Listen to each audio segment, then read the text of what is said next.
Oh, just can I say your name? Yeah. Yeah. Wayne, So yeah. it's on audio, but some interesting ghost UFO stories. Go there, Wayne. Tell us. Well, first one. Well, say the first one. One of many examples was when I was sitting in St James's Cemetery when my son was very young. He must have been about 5 or 6 years of age at the time, and I kept him off school because I wanted to buy him a pair of shoes. And it was a hot summer's day, and we decided to cut through from town. We decided to cut through the St James's Cemetery. So we cut through the cemetery. We sat off for a bit. He started digging in the soil, looking for insects as usual. And I was reading my newspaper, and all of a sudden he stopped and looked up at the sky. And he said, "Oh, Dad," he said, "look at that black balloon." So I said, "Where?" He said, "Up there, look, by the cathedral."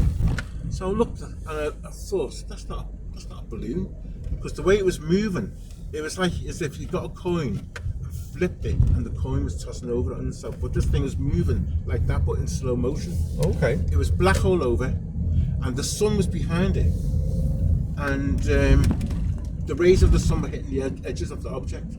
Wow. Right? And as it was hitting the just on the next corner there, please, right? This corner or the next This corner. Yeah. No, next corner. Oh, sorry. Yeah. So as the object was flipping over, it was the edges of it were gleaming like a gold colour. Okay. And it was moving in slow motion. Okay. And so me and him was looking at the subject, our mouths wide open, couldn't believe what we were seeing.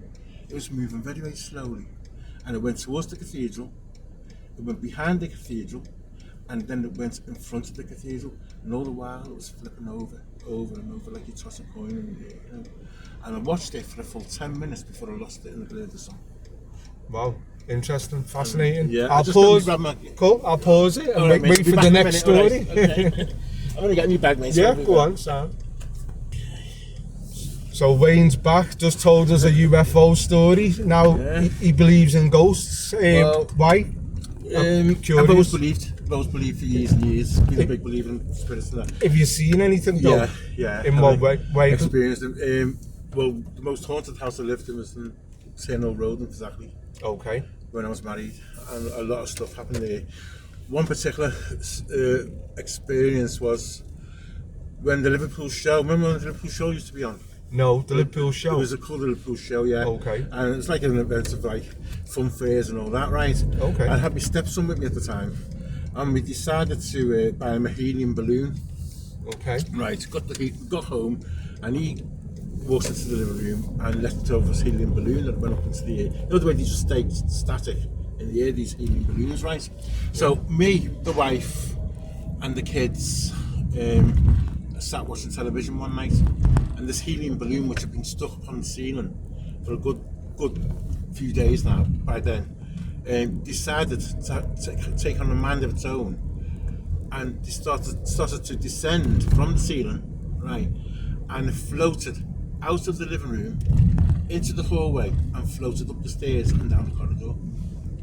Okay. Right. That's one example. Another example is when my stepdaughter's friend stayed overnight. I'll just turn right here, please, mate. Yeah. And then straight down. And she was making herself a cup of tea in the kitchen. And I was on my computer in the parlour, and my wife was sitting in the living room watching television. So I'm busy typing away on my computer, and stepdaughter's friend is making herself a cup of tea. All of a sudden, without a word of a lie, I heard my stepdaughter's name being whispered down my ear. Carmen, like that. Her name was Carmen. Okay. But it was Carmen. I jumped, made my ear tingle. At the same time, I ran into my wife to explain what I just heard. My stepdaughter's friend ran in from the kitchen, and she said someone has just whispered the name Carmen down her ear. Wow. Right. I said I've heard the same thing. It was a male voice. Okay. It sounded malevolent, really, And there's things like that happen to us. Footsteps, we used to hear a lot. We used to see the hand of a little boy.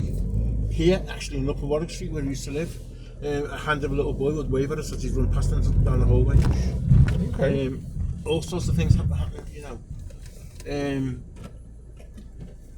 I've had spirit attacks on myself because I suffer with sleep paralysis. Okay. I've had things sitting on my chest, and whispering my name, and things being moved around my flat and stuff, you know. A lot of paranormal activity. And all Have you that. actually ever seen a full person as a No. ghost? Oh yeah, we did once.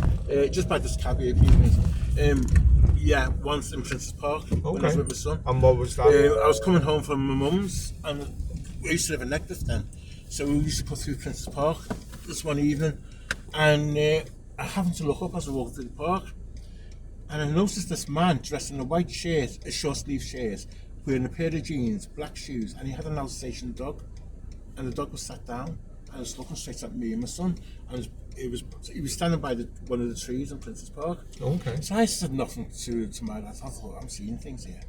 And when my dad turns around, I say, Dad, did you just see a man dressed in a white short sleeve shirt, pair of jeans, wearing black shoes with an Alsatian dog? I said, yeah, but I thought I was seeing things. He said, no, I've just seen him.